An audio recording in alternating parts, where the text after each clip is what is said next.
Hi, this is Larry Fobbs, and I want to thank you for watching this video. And today we're talking about keto.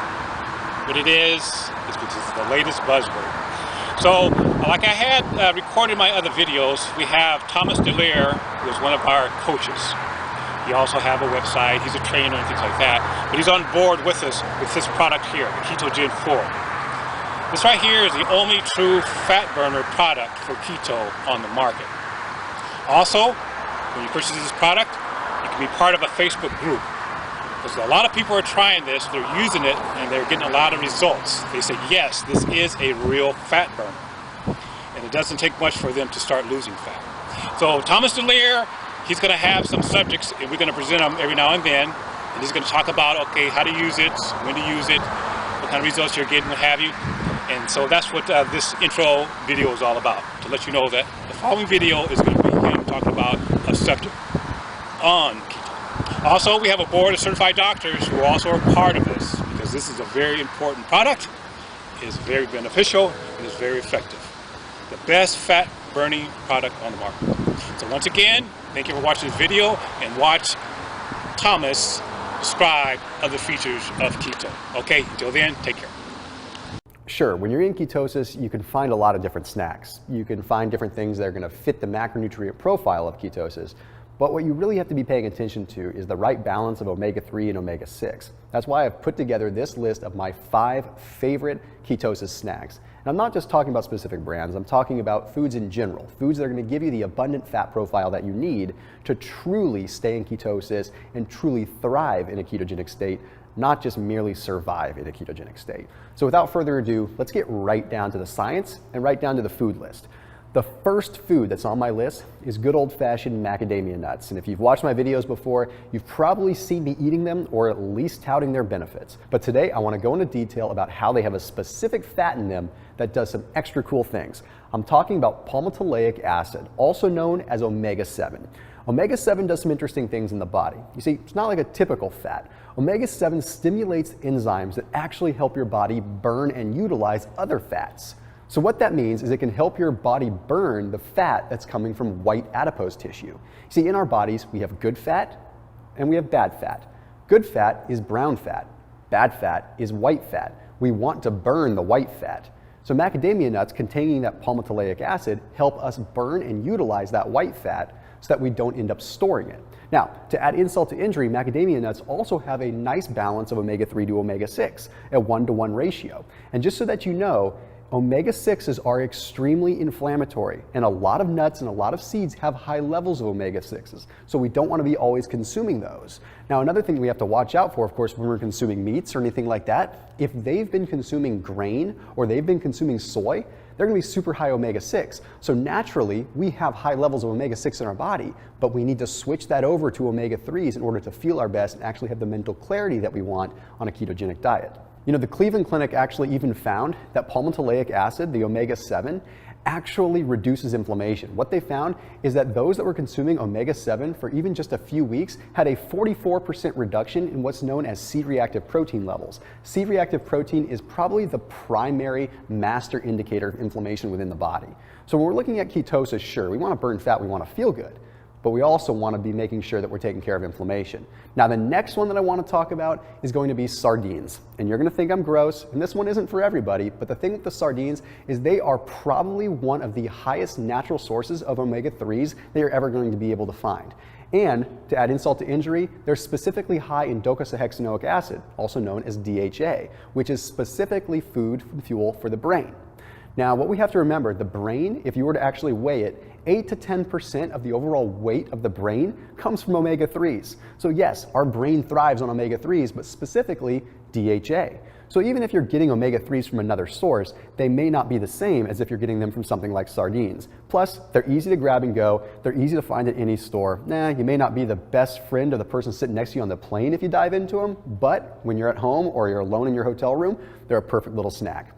Which leads me in to the next one that I want to talk about. Now, I'm going to be totally honest with you. Yes, I'm working with these guys, and yes, I'm taking a look at their product in a much more exquisite detail, but that's exactly why I know so much and why I want to share it with you. In this case, I'm talking about Chomps. Now, ordinarily, I'm going to say eat a beef stick, eat something like that that's going to satiate your appetite. But the reason that I'm talking about chomps specifically is because they're extremely unique. Not because they're a beef stick, but because they are actually grass-fed and grass-finished. So hear me out on this, because I'm going to explain some science. The difference between just grass-fed and grass-finished is light years, okay? Grass-fed means that a cow is raised and it's fed grass. Grass-finished means that a cow is raised and then it's actually finished on pasture.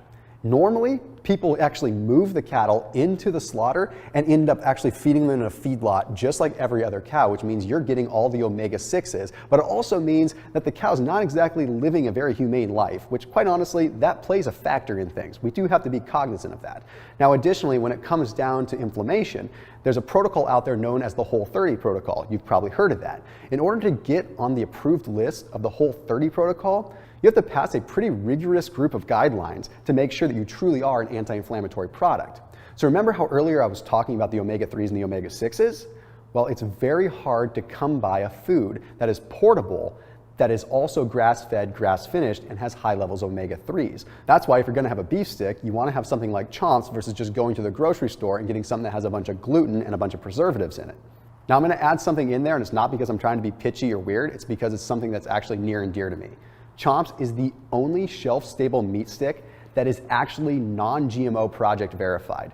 It's very, very hard to be a sustainable, shelf-stable meat product that doesn't have GMOs in it. So you can definitely find chomps at a lot of grocery stores and you can check them out. And that is exactly why they're on my list. But now I'm going to move in to number 4. Number 4 is something that I've created myself, and that is sauteed spinach balls. I know this sounds really, really weird, but hear me out on this. All you're going to simply do is take some spinach and you're going to saute it in a saucepan or in any kind of frying pan with some coconut oil, a good amount of coconut oil. And then you're also going to add some sea salt to it or some pink Himalayan salt. Okay, you don't have to really worry about the ingredients and how much you're putting in there. You can put some cayenne in there, but you're going to saute it up, and then once the spinach is warm, you're going to roll it into a little ball and you're going to set it on a plate and put it in the fridge. Once the coconut oil actually solidifies, you literally have a little spinach ball that is about 100 to 120 calories that contains high amounts of coenzyme Q10 from the spinach, which is going to help give you energy specifically when you're in ketosis, but it also has the monolaurin and the lauric acid that's coming from the coconut oil, so it's going to help your immune system, and the medium chain triglycerides that are going to help you burn a lot more fat. That beats having to take a big old squirt of MCT oil in your mouth, that's for sure. Okay, and that leads me into the last one that I want to talk about. Good old-fashioned cacao nibs or cocoa nibs. I'm not talking about baking chocolate, I'm not talking about anything like that. I'm talking about the cocoa nibs simply because, first of all, they have a ton of fiber, which is going to help you out. You're not going to go overboard because you're not going to eat a bucket of them, so the fiber's not going to kick you out of ketosis in that respect.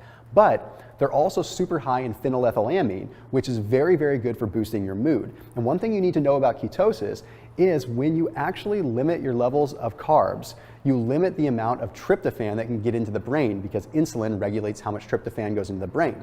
That means your serotonin levels are typically a little bit lower. When your serotonin levels are lower, your mood can go down. Sometimes people get a little depressed when they're in ketosis. It's not totally uncommon. So a little phenylethylamine from some cocoa nibs is going to cheer you right up and definitely help out the situation. The next thing I want to talk about when it has to do with cocoa nibs or cacao nibs is something known as oxalic acid. Oxalic acid inhibits the absorption of calcium. And this may sound like a bad thing, right? You want to have strong bones. Why would you not want to absorb calcium? Well, by and large, we have way too much calcium in our bodies. And calcium is excitatory. It makes us anxious. It can cause a lot of problems. And when you're in ketosis, you're mineral deficient. So you want to make sure that you're having the right minerals and not calcium that's canceling out all the other minerals like magnesium. You see, if you have too much calcium, then your body can't utilize magnesium. So if we can reduce the absorption of calcium, your body can actually increase the amounts of magnesium that are present, help you feel better, help you sleep better, and ultimately help you get better results. So as always, make sure you keep it locked in and make sure that you check out Chomps so that you can truly find a beef stick that's going to work for you, that you can feel good about the environment about, but also live an anti-inflammatory lifestyle with. So if you have any ideas on future videos, make sure you let me know what you want to see, and I will see you in the next video.